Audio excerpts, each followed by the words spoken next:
رسول اللہ صلی اللہ علیہ وسلم کا ایک بہت مختصر اور جامع ارشاد ہے،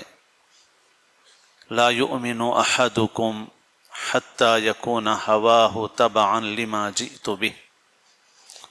کہ تم میں سے کوئی کامل ایمان والا نہیں ہو سکتا یہاں تک کہ اس کی خواہشات تابع ہو جائیں اس شریعت کے جس شریعت کو میں لے کر آیا ہوں۔ یہ بہت مختصر ارشاد ہے، مگر اس کی جو معنویت ہے اس کا ہم کو جیسا ادراک اور اندازہ ہونا چاہیے وہ نہیں ہے، اور اس پر ہم عمل پیرا نہیں ہیں۔ اپنی خواہشات اور جذبات کو تابع کر دینا، انسان کی خواہش، انسان کے جذبات، ان کو قربان کر دیا جائے شریعت کے سامنے، آپ کے لائے ہوئے نظام زندگی کے سامنے، یہی اتباع سنت ہے، یہی اتباع شریعت ہے۔ مگر ہم لوگ کچھ ظاہری چیزوں پر عمل کرنے کو اتباع سنت کا کمال سمجھتے ہیں، کہ ہم نے لباس سنت کے قریب پہن لیا، داڑھی سنت کے مطابق رکھ لی، مسواک کی سنت کا اہتمام کر لیا،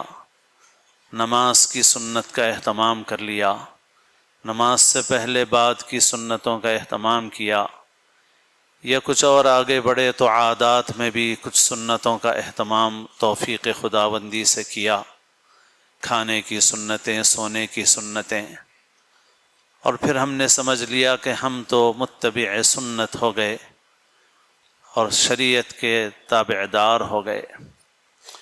لیکن جب زندگی کے اور گوشے آتے ہیں جہاں ہمارے جذبات کچھ کہتے ہیں اور شریعت کچھ اور کہتی ہے، ہماری خواہش کچھ ہوتی ہے، شریعت کا حکم کچھ ہوتا ہے، جہاں معاملات آتے ہیں، جہاں معاشرت آتی ہے، تو وہاں پر یعنی صحیح بات یہ ہے،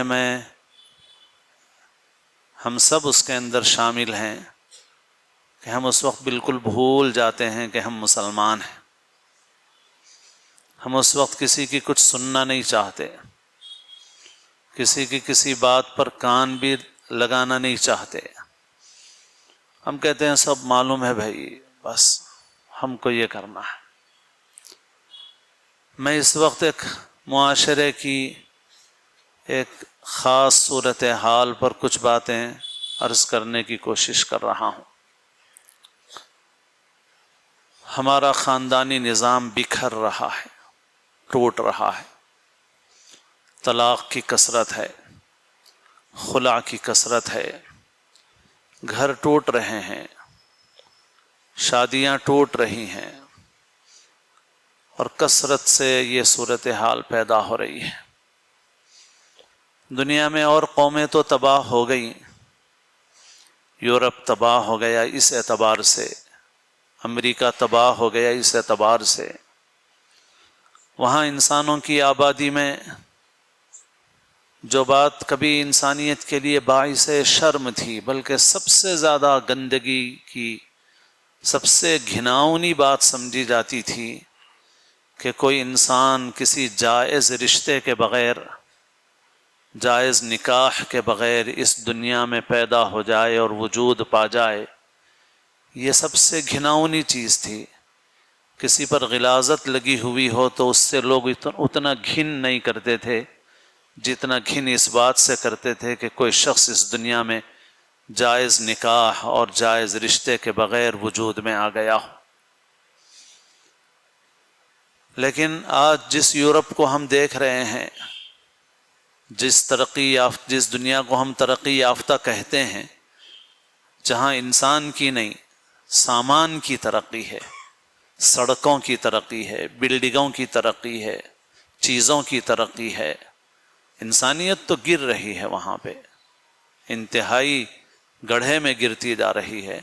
مگر ہم اس کو دیکھتے ہیں۔ وہیں سے جو تعلیمات مل رہی ہیں، دنیا کے مختلف ملک اسی کے اعتبار سے قانون بھی بنا رہے ہیں، خود ہمارے ملک میں بھی قوانین بن رہے ہیں، ان قوانین کا عنوان ہے عورتوں کی آزادی، عورتوں کے حقوق، بچوں کے حقوق، لیکن اتنے اچھے لیبلوں کے پیچھے آخری درجے کی غلاظت ہے، انسانیت کے لیے زہر ہے۔ تو بہرحال میں یہ عرض کر رہا ہوں کہ وہ جو جس دنیا کو ہم دیکھتے ہیں کہ بڑی مادی اعتبار سے ترقی یافتہ ہے، آج اس دنیا میں ایک دو نہیں، ملینوں، ایک ایک شہر میں ملینوں ایسے انسان ہیں جو بغیر جائز رشتے اور نکاح کے اس دنیا میں وجود میں آ گئے ہیں، ریکارڈ میں ہیں، چھپی ہوئی نہیں ہے بات، بلکہ ریکارڈ میں چھپی ہوئی ہے کہ صاحب 40 لاکھ بچے ہیں، 30 لاکھ بچے ہیں جن کے پیرنٹس کے، سرپرستوں کے خانے میں ماں کا نام درج ہے، باپ کا نام درج نہیں ہے، استغفر اللہ والعیاذ باللہ۔ وہ تو گڑھے میں گر چکے، ہلاک و برباد ہو چکے۔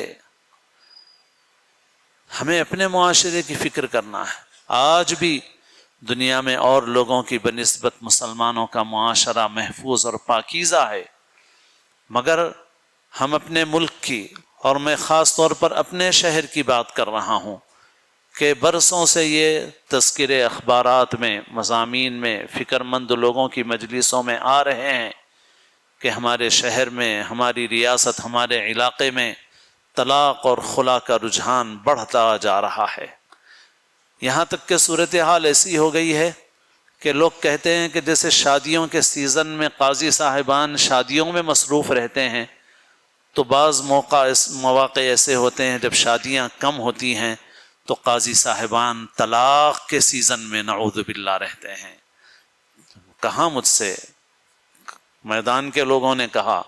کہ بھئی اب طلاق اور خلا کا سیزن ہے،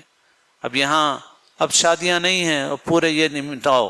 اور پھر اس میں بھی مالی مسائل بھی ہو گئے ہیں کہ کچھ آمدنی کے ذریعے بھی ہو گئے ہیں، کرو صاحب کرتے رہو۔ استغفر اللہ، کہاں ہم پہنچ گئے۔ یہ جو خاندانی نظام ہے یہ انسان کی عزت ہے، یہ نہیں ہے تو دنیا میں اور جانوروں کی، حیوانوں کی بھی نسلیں چل رہی ہیں، لیکن انسانوں کے توالد اور تناسل کا باعزت طریقہ وہ خاندان کی زندگی ہے، ماں باپ کا رشتہ ہے، انسان کی اسی میں تربیت ہوتی ہے، پرورش ہوتی ہے، ایمان کے اعتبار سے، اخلاق کے اعتبار سے، کیریکٹر اور کردار کے اعتبار سے۔ اور وہ مغربی معاشرہ جہاں پر ایسے بچوں کی کثرت ہے،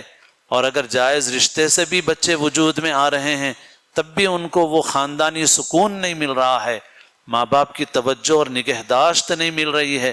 بچے چھوٹی عمر میں ڈے کیئر سنٹر کے حوالے ہیں، پھر نرسری کے حوالے ہیں، نوکروں کے حوالے ہیں، اور ماں باپ اپنی سرگرمیوں میں مصروف ہیں، اور وہاں اس کے بھیانک اثرات ظاہر بھی ہو رہے ہیں۔ تو بہرحال یہ خاندانی زندگی بہت اہم ہے۔ اس خاندانی زندگی کے اندر ہی اللہ نے انسان کے لیے سکون رکھا ہے۔ انسان کے پاس کتنا ہی روپیہ ہو، پیسہ ہو، لیکن اچھا خاندان، اچھا پرسکون گھر نہیں ہے تو انسان کے پاس کچھ نہیں ہے۔ اسی وجہ سے تو رسول اللہ صلی اللہ علیہ وسلم نے فرمایا الدنیا متاع وخیر متاع الدنیا المرأة الصالحہ، دنیا کا سارا سامان تمہارے فائدے کے لیے ہے، اس سے فائدہ اٹھاؤ تم، مگر جتنی چیزوں سے تم فائدہ اٹھا رہے ہو اس میں سب سے بہترین چیز جس سے تم فائدہ اٹھاؤ گے وہ نیک بیوی ہے۔ سب کچھ ہے انسان کے پاس مگر اچھا گھر نہیں ہے تو انسان کو سکون نہیں مل سکتا۔ اللہ نے قرآن مجید میں ارشاد فرمایا وَمِنْ آيَاتِهِ أَنْ خَلَقَ لَكُم مِّنْ أَنفُسِكُمْ أَزْوَاجًا لِتَسْكُنُوا إِلَيْهَا وَجَعَلَ بَيْنَكُم مَّوَدَّةً وَرَحْمَةً، اللہ کی نشانیوں میں سے یہ ہے کہ اللہ نے تمہیں میں سے تمہارے جوڑے بنائے تاکہ تم ان جوڑوں کے ذریعے سے سکون حاصل کرو، اور تمہارے درمیان شفقت اور رحمت کے جذبات، محبت اور مودت اور رحمت کے جذبات پیدا فرمائے۔ یہ انسانی زندگی کی خصوصیت ہے، یہ خاندان کی خصوصیت ہے، یہ اس رشتے کی خصوصیت ہے۔